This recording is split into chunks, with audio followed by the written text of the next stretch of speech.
இந்த வீடியோ உன் முன்னே வந்திருப்பது தற்செயல் அல்ல மகனே. உன் மனதின் பாரத்தை யாரிடம் சொல்வது என்று தவித்துக் கொண்டிருக்கும் உனக்காகவே. இதோ உன் ஈசன் பேசுகிறேன்.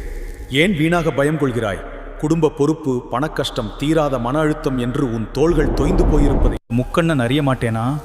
யாரும் இல்லையே, என் உழைப்புக்கு ஒரு அங்கீகாரம் இல்லையே என்று இருட்டில் நீ சிந்தும் கண்ணீரை சேகரிக்க இதோ உன் அப்பன் நான் காத்திருக்கிறேன்.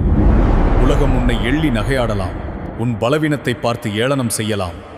ஆனால் நீ சுமக்கும் இந்த பாரம் உன்னை வீழ்த்த அல்ல, உன்னை ஒரு மகாசக்தியாக செதுக்க நான் கொடுத்த தவம்.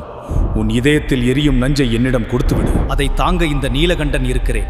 தோல்விகள் உன்னை துரத்தினாலும், துரோகங்கள் உன்னை சூழ்ந்தாலும் இமயத்தின் உச்சியில் அமர்ந்திருக்கும் இந்த ஈசன் உனக்கு நிழலாக, உன் மூச்சாக, உன் வெற்றியாக எப்போதும் இருப்பேன். நிமிர்ந்து நில். உன் பயத்தை எரித்து சாம்பலாக்கு. உனக்குள்ளிருக்கும் சிவத்தை தட்டி எழுப்பு. வெற்றி உன் வசமாகும் வரை நான் உன்னை தாங்கி பிடிப்பேன். அஞ்சாதே மகனே.